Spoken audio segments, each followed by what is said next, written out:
Blood looked different in the dying light. Travis Wade had seen enough of it to know. It turned black against the grass, fading into shadow as the sun sank behind the Arizona hills.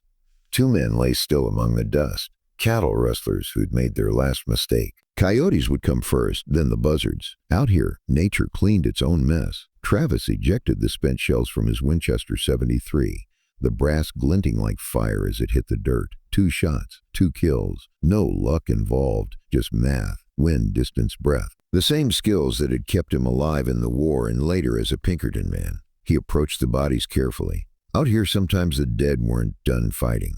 A quick search turned up a wanted poster, some tobacco, and a few blood-stained dollars. No names. He pocketed the cash. The law of the frontier said the dead no longer needed it. His ranch sat 30 minutes west, 60 hard acres, a weather-beaten cabin, and a barn that leaned like an old drunk.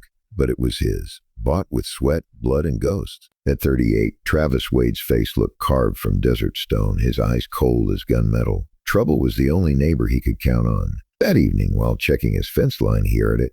3 quick gunshots, then a 4th. Not hunters. Not that rhythm. He mounted his buckskin gelding and rode toward the sound, slow and cautious, looping downwind. A mile later, he reined in atop a low ridge and saw the scene below. A wagon lay overturned by the trail, one wheel shattered. A dead man sprawled in the dust, knife in hand. 3 men wearing tarnished deputy badges were dragging 4 women from the wreck. Young, dark-haired, their dresses torn, their hands bound. Apache and Mexican blood by the look of them. The oldest spat at one man's face. He struck her hard. The youngest stumbled, her shoulder bare. When one of the men yanked her up by the hair, Travis didn't think. He just acted. The Winchester cracked once. The man dropped, throat blooming red. The other 2 spun, guns flashing. Travis slid behind a boulder, returning fire. 2 more sharp reports and another outlaw fell. Hell. The last turned to run. Travis aimed, then lowered the rifle. He never shot a man in the back. Not anymore. He approached with his rifle held high, voice low and even. "You're safe now." The eldest woman stepped forward, chin high, despite the blood at her lip. "I am Sophia," she said softly. "These are my sisters, Rebecca, Natalie, and Lily." Travis nodded, cutting their bonds with his hunting knife. "The name's Travis Wade," he said. "Where were they taking you?" Sophia's eyes hardened. "To Fort Blackwater. They said Judge Harrison bought us." Rage rose in Travis like heat off the sand. He'd seen too many men twist law into chains. "Nobody belongs to a man like that," he said. Rebecca's voice trembled. "If you leave us, they'll come back." He looked toward the horizon. His ranch needed him. Cattle, fences, everything. But leaving 4 women defenseless was a sin that'd bury him deeper than any grave. "We're riding to redemption," he decided. The sheriff might help. When they reached town, Sheriff Mercer stood waiting. Big man, crooked badge, mean eyes. He looked the women over, then Travis. "Where's the paperwork?"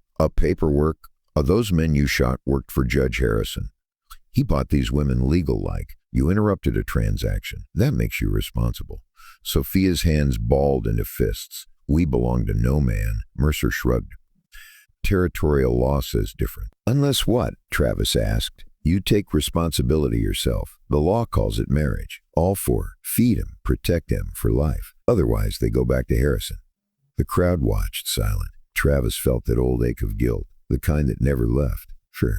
He looked at the sisters' faces, frightened, proud, waiting. "What happens if I say yes? Then they're yours," Mercer said. "No judge can take them." It was absurd. But the alternative was worse. Travis lowered his hat. "I'll take responsibility." A murmur swept through the street. The women stared stunned. Mercer grinned. "Then the law says you're married. I'll file the papers." Travis only said, "We should go before word spreads." That night, at his ranch, the sisters stood uncertain as he lit a lamp.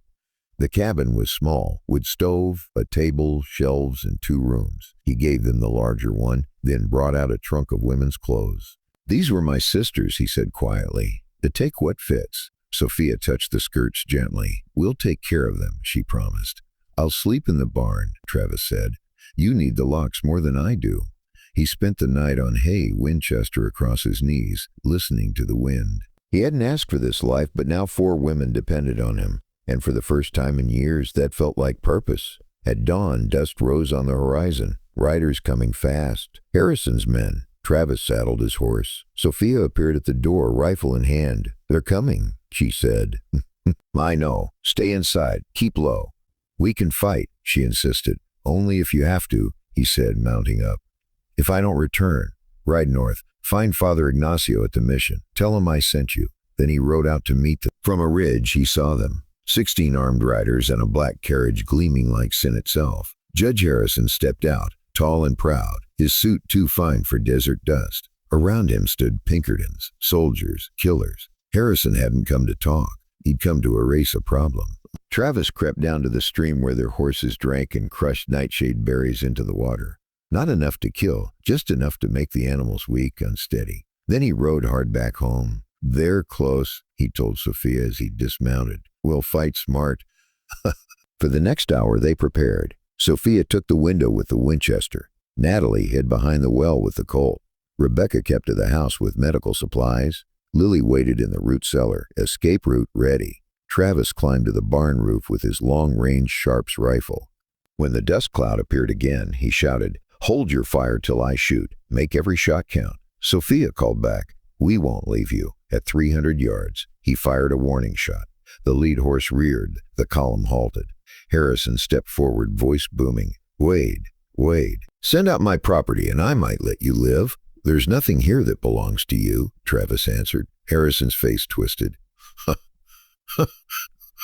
"Or burn it down." The gunfight erupted. Travis's Sharps thundered. One man fell, then another. Sophia's rifle cracked from the window, hitting a rider's shoulder. Natalie dropped another near the well, but the attackers kept coming, bullets splintering wood, smoke rising from the burning corral. A torch sailed through the air, landing on the roof. Flames leapt high. "Rebecca! Lily! Out!" Travis shouted. The sisters burst from the cabin, choking on smoke. "The papers!" Rebecca cried. "Mercer's marriage papers!" And before anyone could stop her, she ran back into the fire. Travis dove after her, dragging her out just as the roof collapsed. They were losing ground fast when new gunfire echoed. From the east, Harrison grinned. Reinforcements. But it wasn't his men. Sheriff Mercer led a dozen armed townsmen, and beside them rode Apache warriors, faces painted, rifles ready. "You'll hold your fire," Mercer bellowed as they surrounded Harrison's gang. Harrison's outrage turned to panic. "What's the meaning of this?" Mercer held up a paper. A court order. These women are legally married to Wade. You've got no claim. What you do have is a list of charges long as my arm: arson, assault, attempted murder." The Apache leader stepped forward. "I am Strong Eagle," he said. "These women share our blood. We protect our own." Harrison looked around, outnumbered, his horses sick, his men demoralized. "This isn't over, Wade," he spat. Mercer's hand dropped to his revolver. "Then get out of Redemption County before it is." Harrison climbed into his carriage and disappeared across the plains. When the smoke cleared, Travis stood before the ruins of his ranch. Everything burned, but they were alive. Sophia's cheek bled from broken glass, yet she still stood tall. "It's gone," she said quietly. "Not everything," Travis answered.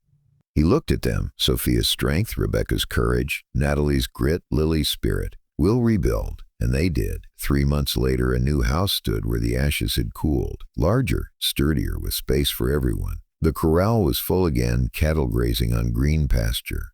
A small trading post opened nearby, run by settlers and Apache together. Sheriff Mercer rode up one afternoon, sipping coffee on the porch. "Heard Harrison's been reassigned Alaska Territory. Coldest, most miserable place they could send him." He glanced at the sisters. "Still your wives legally?" "Legally." Travis watched them, Sophia hanging laundry, Rebecca tending herbs, Natalie training horses, Lily teaching kids under a cottonwood tree. "The law says they are," he said, "but I gave them a choice. They stayed." Mercer asked. "I chose to stop running," Travis said quietly, "but to build something worth defending." As Mercer rode away, Sophia joined him on the porch. The sunset burned red across the sky, and the wind carried the scent of new grass.